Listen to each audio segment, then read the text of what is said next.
السلام علیکم ناظرین، آپ دیکھ رہے ہیں مبشر لقمان یوٹیوب چینل. میں ہوں مہوش تبسم. ناظرین، امریکی صدر جو بائیڈن اسرائیل پہنچ گئے اور مبشر صاحب وہ اسرائیل کی مذمت کرنے کی بجائے ان کو مزید شے دے رہے ہیں کہ وہ فلسطینیوں پر مزید مظالم ڈھائیں.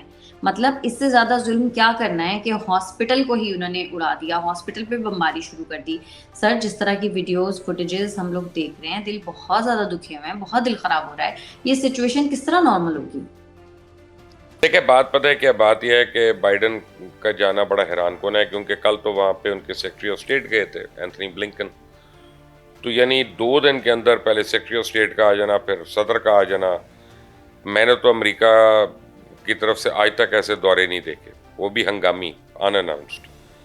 تو یہ بڑی حیرانی کی بات ہے. لیکن کل بائیڈن نے آ کے وہاں پہ جو بیانیہ بدلا ہے، اس نے کہا کہ جی ہاسپٹل کے اوپر جو ہوا یہ میں نے یہ دیکھا کہ وہ دوسری سائڈ سے ہوا ہے، تو اس کا مطلب اندر سے کسی نے کیا. تو بات یہ ہے کہ یہ ان کا پرانا شیو ہے، یہ 5 سال اس کے اوپر پیٹتے رہیں گے، اس کے اوپر یہ بمباری کرتے رہیں گے اس طرح کی باتیں کر کے. لیکن آپ دیکھیں کہ پورے عراق کی مثال آپ کے سامنے ہے. عراق میں جو جینوسائیڈ ہوا، پوری تہذیب اڑا دی، پورا ملک کو اڑا کے رکھ دیا. اور صرف اس پہ کہ سی آئی اے کے ڈائریکٹر نے یا ڈائریکٹر جنرل جو بھی تھا، جارج ٹیننٹ، اس نے جارج بش کو یہ نیوز دی تھی کہ جناب وہاں ویپنز آف میس ڈسٹرکشن ہے. تو یہی ہے نا امریکن پریزیڈنٹ کی جو انفارمیشن ہے وہ اس کو سی آئی اے چیف سے ہی آتی ہے نا، یہ سی آئی اے سے آتی ہے یا انٹرنلی جو ہے وہ ایف بی آئی سے آئے گی. تو انہوں نے تباہ کر دی وہاں کی سویلائزیشن. کتنے سال جنگ جنگ جنگ جنگ رہی، اور اینڈ میں پتا چلا ویپنز آف میس ڈسٹرکشن تو دور کی بات ہے، ان کے پاس کوئی چیز ہی نہیں تھی جس کے اوپر وہ کرتے جنگ. تو اس کے اوپر تو نہیں انہوں نے پوری دنیا سے یا عراقی لوگوں سے یا عوام سے انہوں نے معذرت کی یا معافی مانگی یا کچھ کیا. تو وہ تو شرم بھی نہیں آتی ہے بائیڈن کو یا بش کو یا کسی اور کو. آج بائیڈن نے یہ کہہ دیا، 5 سال بعد پتہ چلے گا کہ بائیڈن جھوٹ بول رہا تھا. بائیڈن بڑے آرام سے کہہ دے گا sorry that was faulty intel, جو ان کا پرانا شیوا ہے. تو وہ جو ہے لیکن 5 سال تک تو یہ مر جائیں گے سارے لوگ. بیسیکلی امریکہ اور اسرائیل اب لگتا ہی ہے کہ سیز فائر چاہتے ہیں، لیکن وہ چاہتے ہیں فلسطینیوں کے خاتمے کے بعد. وہ کہتے ہیں ایک دفعہ یہ سارے ختم ہو جائیں، یہ 2 ملین لوگ، ان کو قتل و غارت کر دو، ان کو مار دو، اس کے بعد جو ہے وہ پھر سیز فائر کرا لینا یہاں پہ. تو اس وقت ٹیمپرز بہت ہائی ہو گئے ہیں، میں یہ دیکھ رہا ہوں مسلم ورلڈ میں، مسلم امہ میں. اور جو مسلم حکمران ہیں ان کے اوپر ان کی عوام نے سوال کرنے شروع کر دیے کہ ہم لوگوں نے کب جاگنا ہے یا ہم نے کب جواب دینا ہے. اور ویری سون اس میں لوگوں کو پرابلم ہوگی. اب دیکھتے ہیں کہ میں کل ایک رپورٹ دیکھ رہا تھا ڈی ڈبلیو کی کہ ٹرکی نے نیول ایکسرسائزز جو ہیں ان کا اہتمام کر لیا اور امریکن نیوی کو کہا ہے کہ اپنے شپس یہاں سے ہٹا لو، بیری بیڑا جو تم نے اسرائیل کی مدد کے لیے وہاں کھڑا کیا، کیونکہ ہم نے لائیو ایمونیشن بھی یوز کرنا اور یہ تمہاری جگہ نہیں ہے یہاں پہ. تو ابھی تک مجھے نہیں پتا کہ ٹرکی نے اس سے پش کیا آگے اس جگہ پہ کہ نہیں، اور اس کو امریکہ نے پل بیک کیا کہ نہیں کیا. لیکن یہ ہے کہ اب مختلف ممالک جو ہیں وہ آنکھیں دکھا رہے ہیں. ایران کل تک کہہ رہا تھا کہ اگر دوبارہ حملہ ہوا تو ہم چند گھنٹوں میں اس میں پڑ سکتے ہیں، لیکن ہم نے دیکھا رات کو جب یہ ہسپتال کا واقعہ ہوا، الاہلی ہاسپٹل کا، تو میرا یہ خیال تھا کہ شاید اس پہ اب ایران کود پڑے گا، لیکن ابھی تک نہیں انہوں نے کیا. اچھی بات ہے، میں یہ نہیں کہہ رہا کہ جنگ ہونی چاہیے، میں یہ نہیں کہہ رہا کہ ان کو کودنا چاہیے، لیکن میں کہہ رہا ہوں کہ عام آدمی اب یہ سوال پوچھ رہا ہے کہ کل تک آپ نے یہ دھمکی دی تھی، آج 800 افراد جو ہیں اس میں شہید ہو چکے ہیں ہسپتال کے اندر ہی. تو اب کیا ارادہ ہے آپ کا، وہ کتنا اور آپ کو وہ چاہیے؟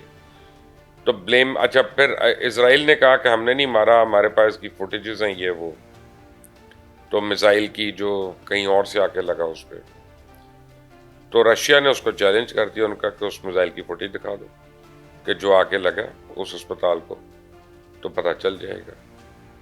تو ابھی جو ہے نا یہ نیریٹو کی وار ہو رہی ہے، اور اس میں جو حقیقتاً فلسطینیوں کے علاوہ جو سب سے پہلی کیجولٹی ان کے بعد وہ حق کی ہے, سچ کی ہے, حقائق کی ہے, یعنی یہ بالکل ہی کیجولٹی ہو گئی ہے. میرے ابھی ایک دو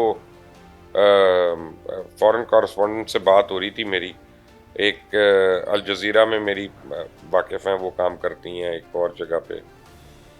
تو انہوں نے پہلے مجھ سے پوچھا, انہوں نے کہا do you condemn Hamas attack. میں نے کہا میرا اوپینین چاہیے کہ میں کوئی سائڈ لوں یا تم انالیسس مانگنے. آپ دیکھیں کہ سوال کہاں سے شروع کرتے ہیں ان کا اینکر, کہ do you condemn the Hamas attack. اچھا, ان کا مطلب ہے کہ حماس نے ڈانس پارٹی کے اوپر حملہ کیا اور انہوں نے وہاں پہ ان لڑکے لڑکیوں کو مارا, تو پہلے اس کے جواب میں یہ ہو رہا ہے. تو بھائی آپ جیسے تجزیہ لینا ہے اس سے آپ اوپینین کیوں لے رہے ہیں؟ جواز تو آپ اس سے انالیسس لینا. اور دوسری بات یہ ہے کہ یہ تو ایک واقعہ ہے. جب فلسطین والوں سے بات کرتے ہیں تو وہ کہتے ہیں کہ پچھلے اتنے سالوں میں جو ان پرووکڈ ہمارے بچوں کو مارا جا رہا تھا وہ کس کھاتے میں تھا. تو میں تو آنیسٹلی کنفیوزڈ ہوں اس پہ. میں سمجھتا ہوں کہ ہماری اخلاقیات جو ہے اور ہماری سینسٹیوٹی جو ہے وہ اپنی اپنی فائدے کے ارد گرد گھومتی ہے. That is it. باقی ہمیں درس دینے والے سارے جو ہیں ان کی بات ہی اور ہے. سر, وجاہت سعید خان صاحب جو اس وقت بیرون ملک میں ہیں, انہوں نے یہ دعویٰ کیا ہے کہ جنرل باجوہ نے اسرائیل کی طرف جو میزائل جا سکتے تھے ان کی جو لمٹ ہے وہ اسکریو ڈرائیور کے ذریعے کم کر دیے تاکہ اسرائیل کو نقصان نہ پہنچے. سر, یہ اسکریو ڈرائیور کے ساتھ کس طرح لمٹ کم کی جاتی ہے؟ وہ بات یہ وجاہت کو چاہیے کہ وہ ایسے کسی میزائل پہ بیٹھے اور اس کے اوپر ہنٹر لے کے نا, جیسے گھوڑے کو تیز کرتے رہتے ہیں, میزائل کو بھی تیز کرتا رہے گا ٹک ٹک ٹک ٹک کر کے, اور وہاں پہ چلا جائے. ایک انتہائی اسٹوپڈ بات ہے. اس کا پورا ایک تھیسس ہے کہ جنرل باجوہ نے یہ کر دیا, ایندھن کم کر دیا, اس کے اسکرو لوز کر دیے تاکہ اس کی ٹریجیکٹری دور کی نہ. ایک تو میزائل جو ہے وہ ہونڈا 70 موٹر سائیکل نہیں ہے کہ اس کے پلگ شارٹ ہو گیا تو پلگ کی پن توڑی لگایا تو اب وہ 4-5 میل چل پڑے گا, یا اس میں کچرا آ گیا تو اس کو نکال دیا, یا اس کو وہ جو ہے نا کھول کے ٹینکی سے نیچے سے نالی سے اس کی وہ پیٹرول نکال دیا تو اب جو جائے گا وہ تھوڑی دیر میں رک جائے گا. میزائل اس طرح سے آپریٹ نہیں کرتا. ایک تو یہ جاہلوں والی بات ہے. دوسری بات یہ ہے کہ اگر آپ نے کسی کے ساتھ آپ نے فرض کریں, آپ کہتے ہیں کہ ہم تم پہ نہیں مارتے, میں کہتا ہوں میں ماوش آپ کی طرف نہیں میزائل پھینکوں گا, تو میں اس کی ڈائریکشن چینج کر دیتا ہوں, میں اس کو سٹور کر لیتا ہوں. مجھے اسکرو ڈرائیور لے کر اس کو لوز کر کے اس کا ایندھن کم کر کے اور وہ اس کو ہونڈا 70 میں کیوں کنورٹ کرنا ہے. تو یہ بالکل ایک اسٹوپڈ انالوجی ہے, اس کے اوپر بات کرنا بھی بیکار ہے. بہت شکریہ آپ کا آج کے پروگرام کے لیے. اگر آپ کو ہماری ویڈیو پسند آتی ہے تو چینل کو کر دیں لائک, سبسکرائب اور شیئر, اور اپنی قیمتی رائے سے ہمیں ضرور آگاہ کیجیے گا. ہمیں اجازت دیں. اللہ حافظ.